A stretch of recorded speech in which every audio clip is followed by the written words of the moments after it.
Pregunta, yo creo que es el momento indicado, más importante que nunca, hablar con la gente. Por eso estoy aquí, de lo que está pasando y lo que no está pasando. Primero, la buena noticia. La buena noticia es que, hablando de El Salvador, hemos visto una reducción de casi 40% en la cantidad de gente que están yendo a los Estados Unidos de manera irregular, comparando el año actual con el año pasado. 40% menos gente, que es una noticia muy buena para todos, sobre todo creo para El Salvador, porque son gente que el país necesita para su futuro. No tienen por qué arriesgarse en ese viaje. Pero lo que está pasando hoy día es que ya se venció este título 42 y los criminales, las organizaciones criminales, los llamados coyotes, están ahora y desde hace tiempo están ahí, echando mentiras a la gente, diciéndole que ahora va a ser todo más fácil, es el momento de ir, pidiendo cuotas de hasta $15,000 para llevarlos allá a los Estados Unidos, con la mentira de que con el vencimiento del título 42 ya la frontera está abierta y todos pueden entrar. Por favor, no lo creen. La emergencia de salud pública en Estados Unidos declaró hace tiempo, ya terminó ayer, es el famoso título 42. Y bajo título 42, los agentes de inmigración estaban facultados para mandar de regreso a sus países de origen la gente que estaban entrando por vía irregular. Ahora ya no hay título 42 en vigor, pero hay otras cosas que se hace más difícil ahora que nunca entrar. ¿Y cuáles son? Bueno, primero, en las últimas semanas hemos desplegado 24,000 agentes de inmigración. Hemos desplegado 3,000 militares que van a llevar a cabo apoyos de trabajos administrativos, etcétera, en apoyo de los agentes. Estamos habilitando 50% más espacio en los centros de detención para la gente que entren de manera irregular.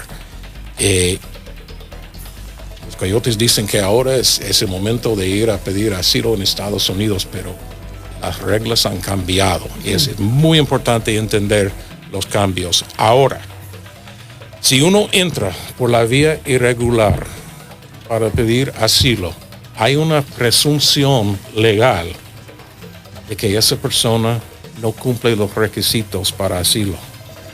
Además, si uno pasa por otros países rumbo a Estados Unidos y no pide asilo en esos países, hay otra presunción legal que no cumple los requisitos para asilo político. Eso quiere decir que entrando por la vía ilegal después de haber pasado por Guatemala y México, va a ser casi imposible ganar un caso de asilo. Y eso es un cambio de los últimos meses y ha cambiado totalmente la panorama para esa gente. Y si comprendo bien, señor embajador, entonces, para solicitar el asilo se deberá hacer desde pasando por estos países. Ese podría ser un primer paso de quienes están... Si llegan a los Estados Unidos, por ejemplo, después de pasar por México sin haber pedido asilo en México y ser denegado, no se puede pedir.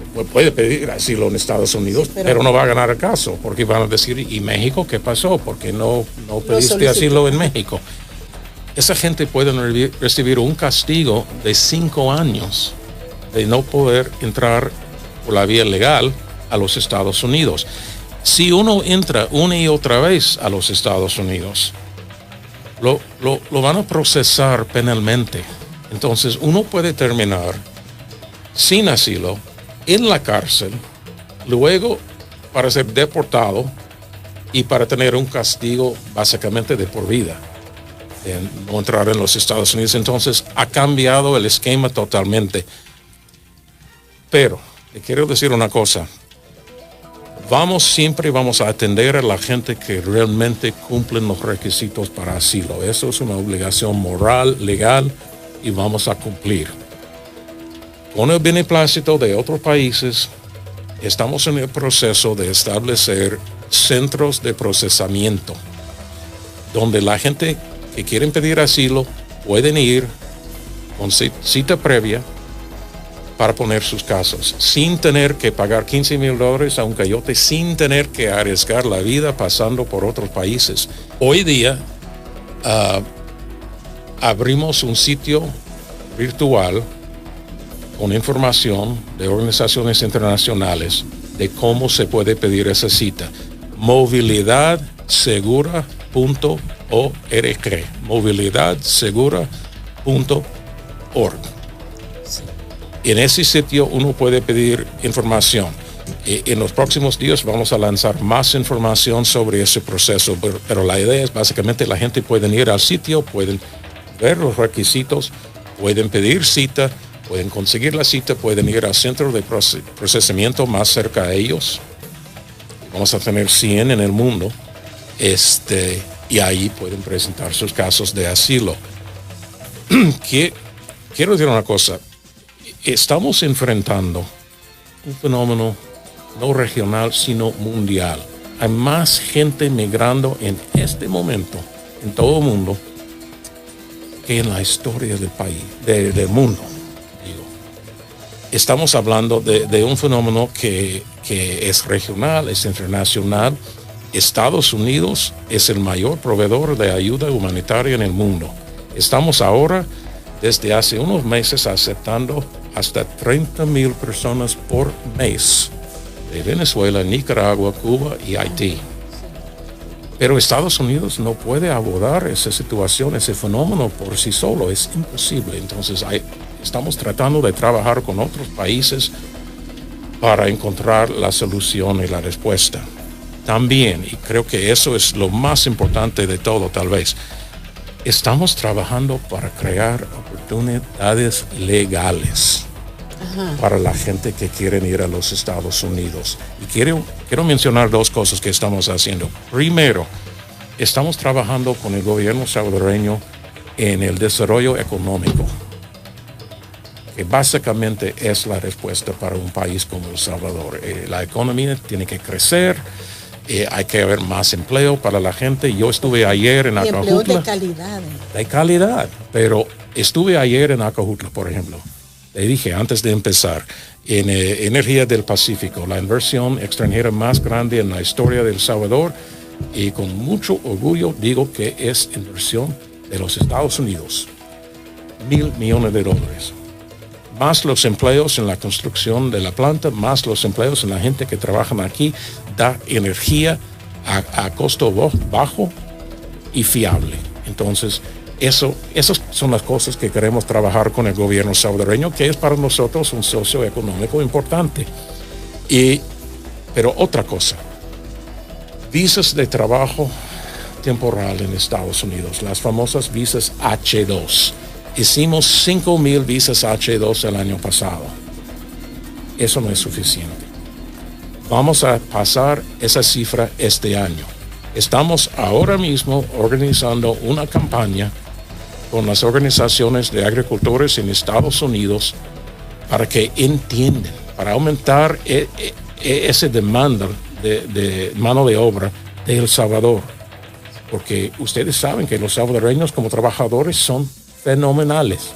Entonces, con esa campaña de publicidad con los agricultores allá en Estados Unidos, vamos a aumentar en el año que entra el número de visas H, las oportunidades para gente ir a los Estados Unidos para trabajar 2 meses, 5 meses, 9 meses, ganar un buen dinerito, pueden regresar a El Salvador y así con esas oportunidades vamos a quitar la necesidad de ir de manera irregular, pero es muy importante.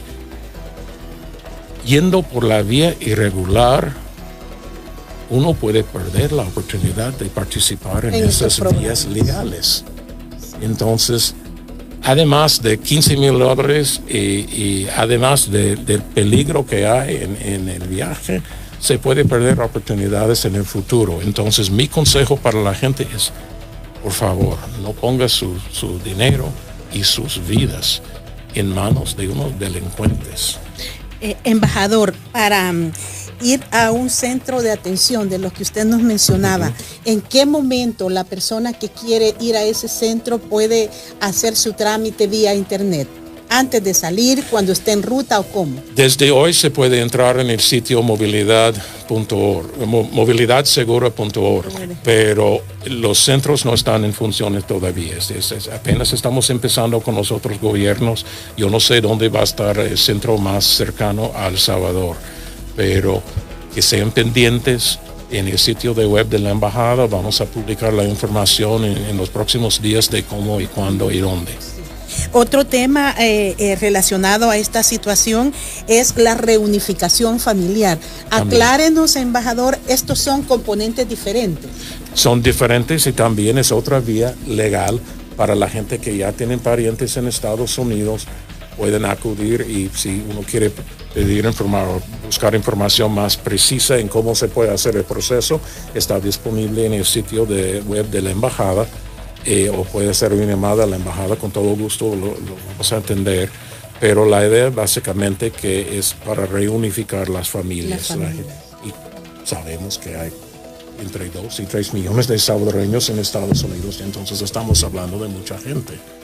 Y mucha de esa gente ya están en proceso de la visa de inmigrante.